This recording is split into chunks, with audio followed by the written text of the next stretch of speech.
Chikoo shake കേൾക്കേണ്ട താമസം സപ്പോട്ട മരത്തുമ്മ ചാടി കയറാണ്. അപ്പോൾ ഈ മരം വെച്ചിട്ട് ഞങ്ങളൊരു 10-12 വർഷമായി.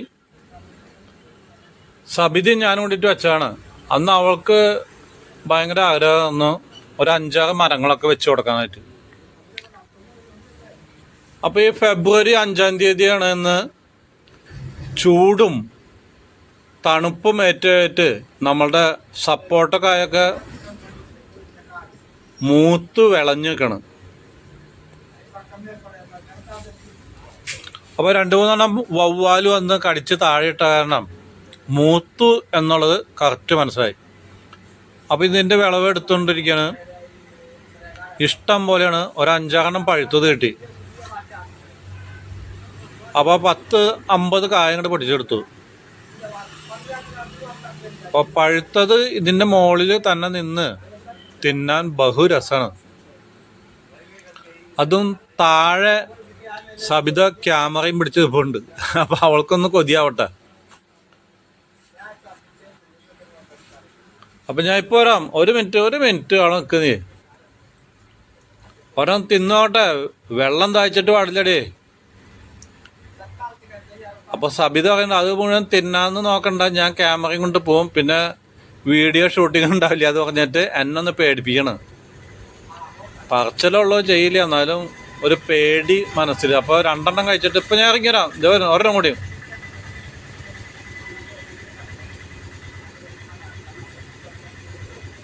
അപ്പോൾ ഇപ്പോൾ കൊണ്ടുപോയി കൊടുത്തു കഴിഞ്ഞിട്ടുണ്ടെങ്കിൽ ചിക്കു ഷേക്ക് അടിച്ചിട്ട് ഫ്രിഡ്ജിൽ കയറ്റും. നമുക്ക് രാത്രി വരുമ്പോൾ അങ്ങോട്ട് കഴിക്കുകയും ചെയ്യാം. അപ്പം നിങ്ങളൊക്കെ ഇതുപോലത്തെ മരങ്ങൾ വെച്ച് പിടിപ്പിച്ചിട്ടുണ്ടെങ്കിൽ ഇതുപോലെ ഇഷ്ടം പോലെ സപ്പോട്ടക്കായ പൊടിച്ച് തിന്നാം. 1 കിലോയ്ക്ക് 100-120 റേറ്റ് ഉണ്ട്. ഈ വർഷം ഒരു 1000 രൂപയ്ക്കുള്ള കായ ഉണ്ടായിട്ടുണ്ട്. 1000 പൊട്ടിക്കുന്നത് പിന്നെ ഒരു 3-4 കിലോ പൊട്ടിക്കും. പിന്നെയുള്ള വവ്വാലും ഉണ്ടായി തിന്നും. അത് തന്നെയാണ് ഇവിടുത്തെ പണി. അപ്പം ഞാൻ ഇറങ്ങിപ്പോരണ കാണിച്ചു തരാം അപ്പോൾ നിങ്ങൾക്ക് എല്ലാവർക്കും. അപ്പോൾ ഇതുപോലത്തെ കായ പൊട്ടിക്കാനായിട്ട് കയറുമ്പോൾ നമ്മൾ ഒരു സഞ്ചി അല്ലെങ്കിൽ വലത്തോട്ടി കൊണ്ട് കയറണം. അല്ലെങ്കിൽ താഴേക്ക് വീണിട്ട് ടൈൽസിമേക്ക് വീണിട്ടുണ്ടെങ്കിൽ പൊളിഞ്ഞ് പിന്നെ നാശമായി പോവും. അപ്പോൾ ഇത് കണ്ടില്ലേ സപ്പോട്ട കായ. ഇതാണ് സപ്പോട്ട ചിക്കു. അപ്പോൾ സപ്പോട്ട കായൊന്നും മറ്റേ സപ്പോട്ട ജ്യൂസൊന്നുമായിട്ടൊന്നും നമുക്ക് ഷേക്കൊന്നുമായിട്ട് കടയിൽ നിന്ന് മേടിക്കാൻ വേണ്ടി ചിക്കു ഷേക്ക്. അപ്പോൾ അല്പം ഹിന്ദിയും ഇംഗ്ലീഷും മലയാളം മംഗ്ലീഷൊക്കെ പറഞ്ഞാലാണ് ആൾക്കാർക്ക് ഇഷ്ടപ്പെടുള്ളൂ. അപ്പോൾ കടക്കാർ ഇത് ചിക്കു ഷേക്ക് എന്നേ പറയുള്ളൂ. അപ്പോൾ ഇതൊക്കെ നമുക്ക് വീട്ടിൽ തന്നെ ഉണ്ടാക്കാം. നിങ്ങളൊക്കെ ഒരു മരത്തൈ സപ്പോട്ട മരത്തിൻ്റെ തൈ മേടിച്ച് വയ്ക്കുക. ഒരു 40 രൂപ അല്ലെങ്കിൽ 50 രൂപ കൊടുത്താണെങ്കിൽ ഇതിൻ്റെ തൈ കിട്ടും. കണ്ടില്ലേ കിടക്കുന്നുണ്ടോ? ഇതപ്പോൾ ഇതും വേണ്ട, ഒരു വെളുത്ത പശയിട്ട് ഭയങ്കര ഒട്ടിപ്പിടിക്കുന്ന പശന്. ചക്ക വെളിച്ചതിനേക്കാളും ഭയങ്കര സ്ട്രോങ് സാധനമാണ്. അപ്പോൾ ഇത് നമ്മൾ പൊട്ടിക്കുമ്പോൾ തന്നെ അതിൻ്റെ പശ അങ്ങോട്ട് ചീറ്റി പുറത്തേക്ക് ചാടും. അപ്പോൾ സ്പ്രേ അടിക്കണ പോലെ. അപ്പോൾ കണ്ടില്ലേ അടിപൊളി സാധനം. കൈമയൊക്കെ ഇതിൻ്റെ പശ പൊട്ടിച്ച് പിടിച്ചിരിക്കുകയാണ്. കണ്ടോ അടിപൊളി സാധനം. കഴിച്ചോ ഞാൻ 3-4 കഴിച്ചാണ്. അപ്പോൾ സബിതയ്ക്ക് പഴുത്തോന്നം പൊളിച്ച് കൊടുത്തു. പകുതി ഞാനും തിന്നാം. അപ്പോൾ അടിപൊളി രുചിയായിട്ടുള്ള സാധനം സപ്പോട്ട.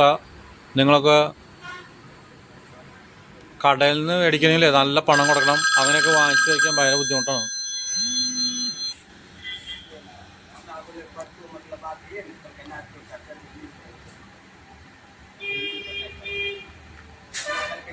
അപ്പോൾ ഇത് 2-3 ദിവസം കഴിഞ്ഞാൽ പഴുക്കും. കണ്ടോ ഇതൊക്കെ 2-3 ദിവസം കഴിഞ്ഞ പഴമാണ്. അപ്പോൾ ഇന്നത്തെ കാലത്ത് ഭക്ഷണത്തിന് കണ്ടോ സപ്പോട്ട കായാണ്, ചിക്കുപ്പഴം. അടിപൊളി രുചിയാണ്. അപ്പോൾ ഇതുപോലെ മുറ്റത്ത് തിണ്ണയിലൊക്കെ വന്നിരുന്നിട്ട് നമ്മൾ ഭക്ഷണം കഴിച്ചിട്ടുണ്ടെങ്കിൽ ഈ വേസ്റ്റൊക്കെ അങ്ങോട്ട് വീക്കി കളയാം. നമ്മളുടെ സപ്പോട്ട ചിക്കുവിൻ്റെ കുരു ബ്ലാക്ക് കണ്ടില്ലേ, ഇതൊക്കെ പുറത്തേക്ക് എറിഞ്ഞിട്ടുണ്ടെങ്കിൽ ഇവിടെ കിടന്ന് ഉണങ്ങും.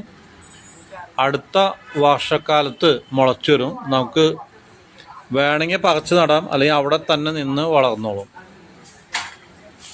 അപ്പം നമ്മൾ ഈ മിക്കവാറും സാധനങ്ങളൊന്നും നട്ട് വളർത്തിയില്ലെങ്കിലും തനിയെ ഉണ്ടായി വരും.